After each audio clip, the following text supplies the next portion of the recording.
നമ്മുടെ ചുറ്റുപാടുമുള്ള കുട്ടികളിൽ ഒരു വിഭാഗമെങ്കിലും പഠനത്തെ ഭയക്കുന്നവരാണ്. എന്താണ് അതിന് കാരണമെന്ന് ചിന്തിച്ചിട്ടുണ്ടോ? Hi, welcome to EduEdge. Like, share and subscribe. എന്തുകൊണ്ടാണ് അത്തരത്തിലുള്ള കുട്ടികൾ മറ്റു കുട്ടികളെ പോലെ പഠനത്തിൽ മുൻപന്തിയിൽ വരാത്തത്? എന്തായിരിക്കും അവർക്കുള്ളിൽ ഉണ്ടാകുന്ന സംഘർഷം? എപ്പോഴെങ്കിലും ആലോചിച്ചു നോക്കിയിട്ടുണ്ടോ? ഒരിക്കലും ഒരു കുട്ടി പഠിക്കാതിരിക്കുന്നത് അവൻ്റെ ഒരു കുറവോ പോരായ്മയോ അല്ല. ഇത്തരം കുട്ടികൾക്ക് കാര്യങ്ങൾ പഠിക്കാൻ, ഓർമ്മയിൽ സൂക്ഷിക്കാൻ, ഫലപ്രദമായി എഴുതാൻ അല്ലെങ്കിൽ കണക്കുകൾ കൂട്ടാൻ ബുദ്ധിമുട്ടുകൾ ഉണ്ടാകാറുണ്ട്. സാധാരണ ബുദ്ധിമുട്ടുകളും പഠന വൈകല്യവും തമ്മിൽ വലിയ വ്യത്യാസമുണ്ട്. ചിലപ്പോൾ ഇത് ടീച്ചേഴ്സിന് വളരെ വേഗത്തിൽ മനസ്സിലാകാറില്ല. കുട്ടിക്ക് പതിയെ പതിയെ പഠനത്തിൽ താല്പര്യമില്ലാതെയാകുന്നു. ശ്രദ്ധിക്കാനുള്ള കഴിവ് കുറയുന്നു. പഠന പ്രവർത്തനങ്ങൾ വിലയിരുത്തുമ്പോൾ വളരെയധികം പിന്നിലേക്ക് പോകുന്നു. ഇവയെല്ലാം ചില സമയങ്ങളിൽ അവഗണിക്കപ്പെടാറുണ്ട്.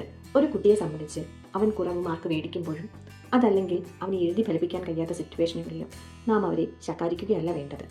അവരുടെ കുറവുകൾ എന്താണെന്ന് കണ്ടെത്തി അവരെ മുൻപന്തിയിലേക്ക് കൊണ്ടുവരേണ്ടതാണ് അനിവാര്യം. അതിനായി നമ്മൾ ചെയ്യേണ്ടത് ഇവരെ ആദ്യമേ തിരിച്ചറിയുക, അവരുടെ കഴിവുകളിലേക്ക് മനസ്സ് കേന്ദ്രീകരിക്കുക, പിന്തുണയും പ്രോത്സാഹനവും നൽകുക. ഓരോ കുട്ടിയുടെയും പഠനശൈലി വളരെയധികം വ്യത്യസ്തമാണ്. നമ്മൾ ആ ശൈലി കണ്ടെത്തി അവരെ സഹായിക്കാനാണ് ശ്രമിക്കേണ്ടത്.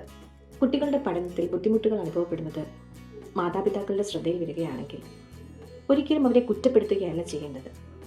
ബുദ്ധിമുട്ടുള്ള സ്ഥലത്ത് അവരെ പിന്തുണയ്ക്കുക. ഒരു കുട്ടിയെയും മറ്റൊരാളുമായി താരതമ്യപ്പെടുത്തരുത്. ഓരോരുത്തർക്കും സ്വന്തം കഴിവുകളുണ്ട്. ഒരു കുട്ടിയുടെ ആത്മവിശ്വാസം നശിക്കുമ്പോൾ അവൻ വളരെയധികം പിന്നിലാവുകയാണ്. അതിനാൽ നമ്മൾ കുട്ടിയുടെ ശക്തി കൂട്ടുകയാണ്, അവൻ്റെ ആത്മവിശ്വാസം കൂട്ടിയെടുക്കാനാണ് ശ്രമിക്കേണ്ടത്.